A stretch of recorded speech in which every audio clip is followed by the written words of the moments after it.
All right, guys, we got a bit of a fun video today. What I'm going to talk about is 5 things I wish I knew before I dropped out of pretty much everything to become a rapper full time.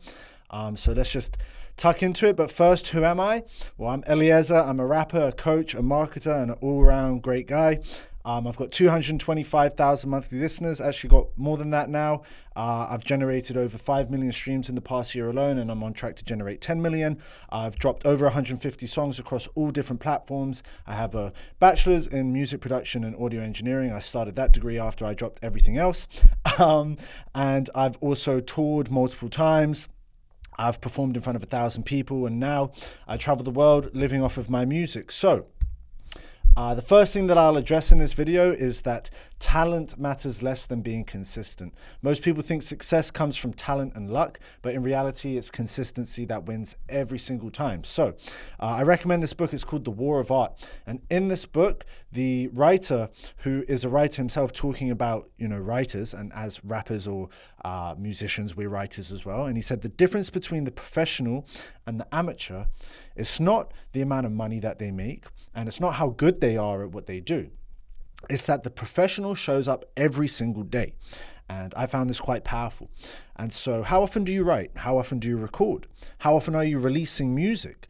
All of these different things will teach you different things that you need to learn and get better at in your whole process. And so you really need to clock your 10,000 hours. And that's what's going to make you talented at the end of the day. And that's what's going to make you lucky, because luck favors those in motion, and it's preparation meeting opportunity. So with that being said, you'll build momentum slowly, but you'll get better through the repetition. And so most artists, they quit before they improve enough because it gets too hard. They quit before they manage to even get their foot in the door to get the opportunities that will end up taking them to that next level. So I'd be lying if I said I never felt like I was less talented than others or doubted myself and my abilities, but I loved it enough to keep going. And it was the consistency that helped me overcome every doubt. And it was also that consistency that, every artist that may have been more talented than me, well, now I'm ahead of them. And being honest, I can't even listen to anything I made pre-2022 because it just isn't that great. And every time I listen to it, there's some good songs, don't get me wrong, and some of them have hundreds of thousands of streams on it, but I can hear what I would have done differently, and I can hear the mistakes I was making. So with that being said, I started dropping music in 2018, and it took me pretty much 4 years before I felt like I was good enough. So another thing, making music is only half of the job. Half of the job is the creation process, making the product. The other half is getting the product out there, being the business, marketing, networking, creating content, all of these things.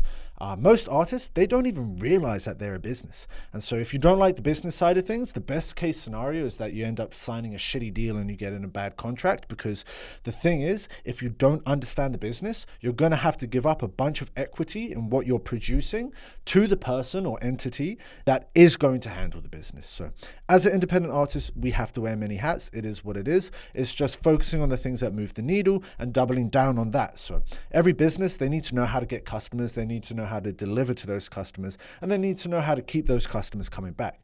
And another thing that you need to understand is your branding and your messaging and your positioning. So who are you? What do you stand for?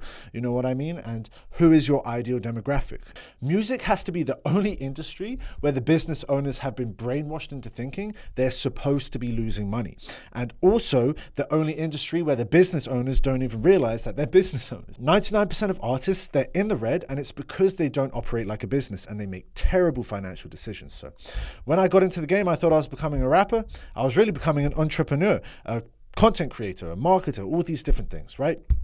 The next thing, financial stability is so important. I can't stress this enough as someone who was broke for so long. And right here, you can see, this is a screenshot, I think from 2021, where I had $3.42 in my bank account, and there's no surprise that I was struggling in my career as well when I had a terrible relationship with money. So when you're in a state of survival, it's impossible to innovate and take risks. And so I was broke for most of my artistic journey, and this made it way more stressful than it needed to be, but it also made every decision I was making have so much weight to it, and I was so outcome dependent on everything. So you need to be able to invest in yourself and take risks, and so you need to have financial stability to do that.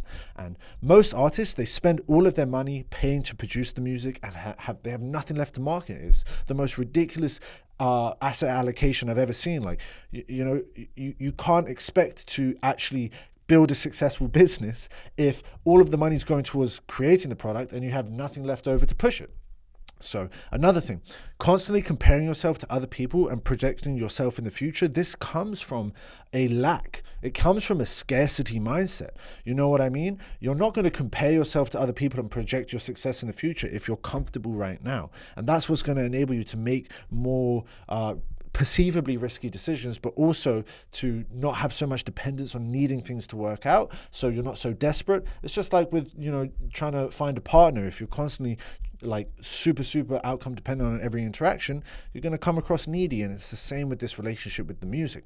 And so having savings, being financially comfortable is so essential. Having a good relationship with money is what brings more money in, and it puts you in an abundance mindset, which also brings more money in. So learning financial skills and having financial stability, just in general for life, is going to be amazing. Not just for music, but it's also going to enable you to be just a better artist, because you're going to be operating from a much healthier place. And if we're going to go back to my journey again, I actually had a group of friends who were working with me, and none of us were doing it for the money. There's nothing wrong with creating for art's sake, and there's also nothing wrong with having an importance with having financial stability and having money, because we weren't doing it for the money, and we got a lot done. We had amazing experiences with very little money, but that can only last so long because people need their needs met.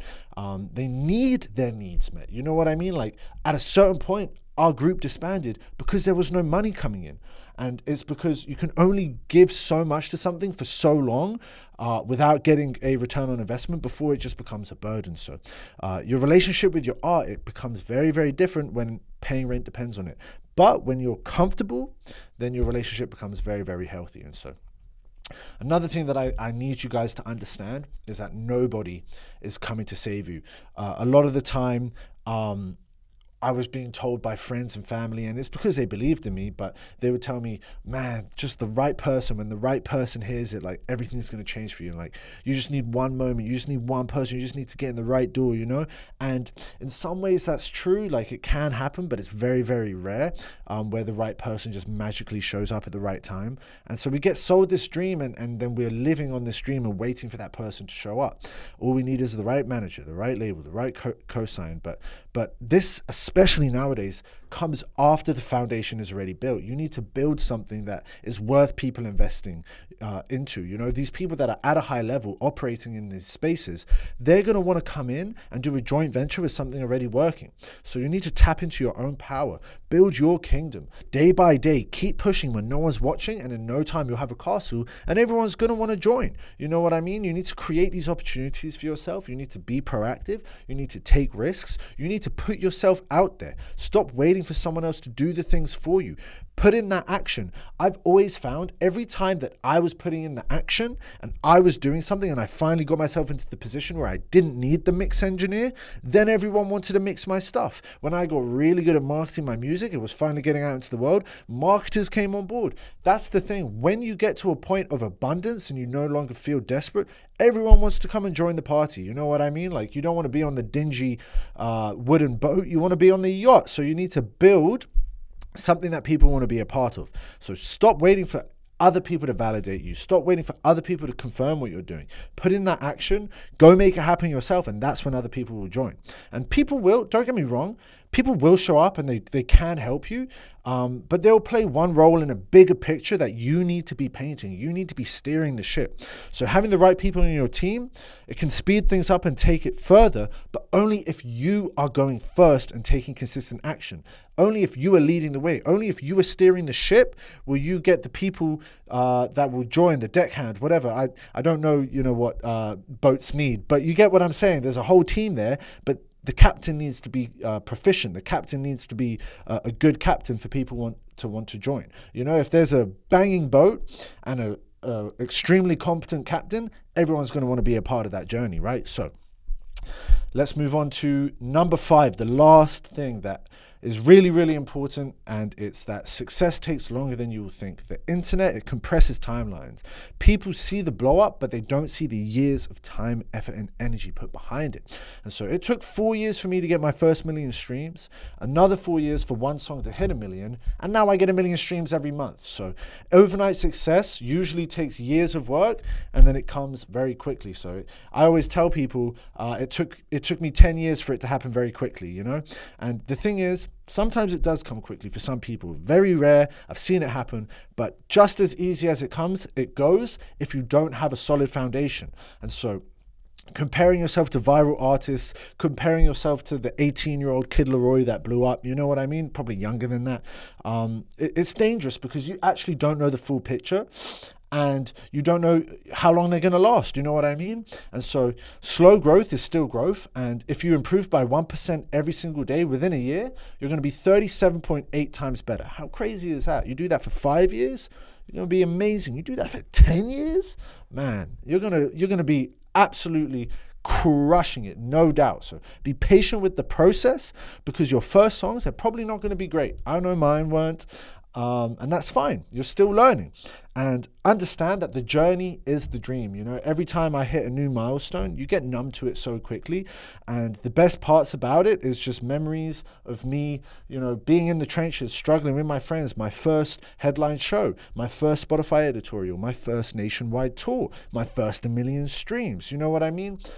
So it's really those little things along the way that make it worth it, and embrace every single moment of it, because that is the dream. The journey is the dream. There is no destination. You'll reach what you think is going to be the destination, and then you're going to think, okay, what's next? You know what I mean? So it did take a long time for success to come, but there's so many amazing moments along the journey, and so just keep embracing it. Keep going, and take these little moments as the feedback that you're on the right path and you're doing the right things, and eventually you'll look around and you'll be like, wow, it's so easy for me to get 1 million streams now. Like, it's so easy for me to sell out 300 tickets to a show. But it's because you laid the foundation. You put the brick by brick by brick. You did the 100 cap venues. You did the 200 cap venues. Now you're doing the 300, the 500, the 1. You get what I'm saying? So embrace the journey, and you'll see how quickly things unfold. It takes a very long time for things to happen quickly. And also, every year was the year I was going to make it. I had that delusion, but now I know it's a constant journey of making it. And so just embrace it, you know. This year is the year I'm going to make it to this height, and next year will be the next height. And I don't really attach myself to these certain things, because I know where I'm headed, and I'm just going to see how great I can get along the journey. So I'd say, you know, you're going to face doubt. It's absolutely true. People will switch up on you. I've had this happen. You're going to have wins, losses, periods of absolutely nothing happening. You will be tested. Oh my God, will you be tested? Mentally, emotionally, financially, spiritually. You will burn out. You will have moments where you're absolutely crushing it. But along all of this, you will be walking in your purpose, and that is the most important thing. So use your journey with artistry as a vehicle to becoming the greatest version of yourself, and you can't lose. If you like anything I've said here, if you want to be a part of what I'm building, I actually help artists generate 10 to 100,000 monthly listeners, you know, get shows and build an actual career with their music, speed run a lot of this learning in the journey. So if you're an artist that is maybe struggling to get their breakthrough, to build their fan base and consistently grow their listeners, I have a community. The link's in the bio. You can join and learn how I've done everything that I've done. You can also apply to work with me one-on-one, where I can implement all the systems and coach you through the process to really turn your music and your passion into a sustainable and scalable career. So you can check that out in the link in the bio as well. And if you enjoyed this video, make sure to hit subscribe for the next one, and I'll see you then.